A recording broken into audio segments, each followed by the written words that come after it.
संदेश आवेला हमनी के सतावतवा तबे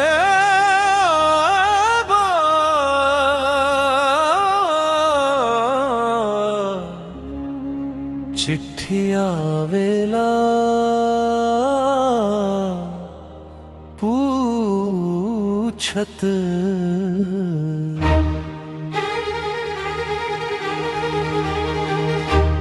कब घर आईबा, कब घर आईबा, लिखा कब आईबा, काहे की घर तोहरा बिना उजाड़बा।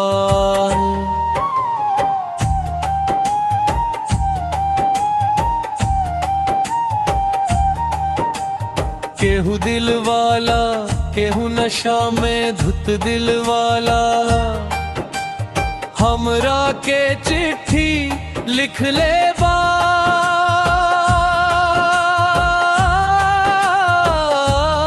पूछत बा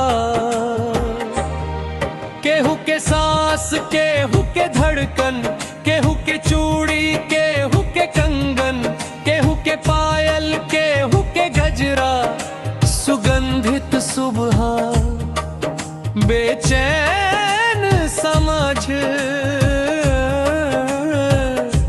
अकेला रात अधूरा बातचीत, तड़पत बाहाँ तड़पत आँख पूछले बा कब घर आईबा, लिखा कब आईबा, काहे की ये दिल तोहरा बिना उजाड़बा।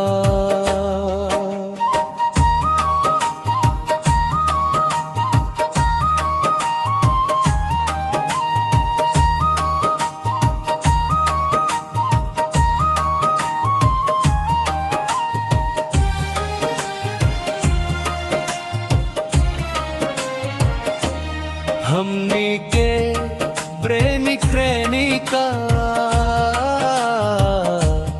हमनी के दोस्त, हमनी के लिखले बाड़े, हमनी से पूछत बाड़े, हमनी के गाँव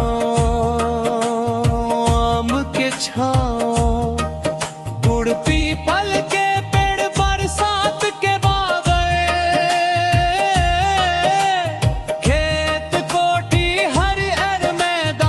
बसंत के बेल झुलत, बेल झुलत, झूला झुलत, फूल फटत कली, गाँव के गली पूछले बा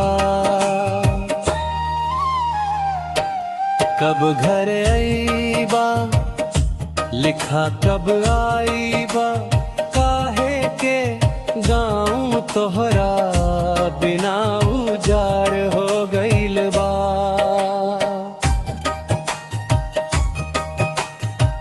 कबो कबो स्नेह के चिट्ठी प्रेम के ऊ चिट्ठी अपना साथे आवेला, अपना साथे ले आवेला। हमार बचपन के दिन आंगन में ऊ खेल, पल्लू के ऊपर छाई, काजल के ऊ निशान, रात के ऊ लोरी, हाथ में ऊ कोमलता, आंख में ऊ इच्छा, शब्दन में ऊ चिंता, ऊपर से लूट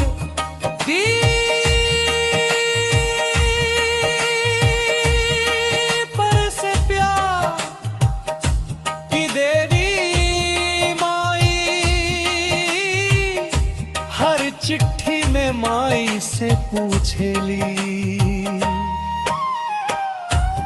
कब घर आईबा, लिखा कब आईब, काहे की आंगन तोहरा बिना उजाड़ हो गइल बा।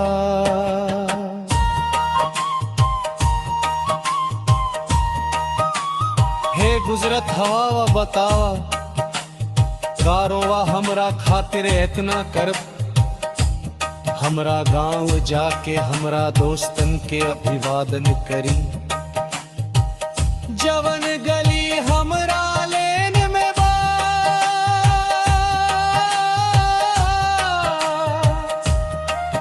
जहां हमार प्रियतम रहेला, हमरा प्यार के गोपी ना देदा, हमरा प्यार के गोपी ना देदा। हमार घर तनी दूर बा, हमार बूढ़ माई हमरा घर में बाड़ी। माई के गोड़ छुआ ओकरा बेटा के बारे में गो संदेश दी। हे गुजरत हवा कृपया हमार सखी लोग, हमार प्रियतम माई के हमार संदेश दे दी। जाके ओकरा के ई संदेश दी, हम वापस आ जाइब, हम वापस आ जाइब हमरा गाँव के, ओकरा छाव के नीचे माई के गोदी से, गाँव के पीपल के पेड़ से, केओ काजल से हम जवन वादा कैले रहनी पूरा करब। हम एक दिन आइब, एक दिन न जाइब।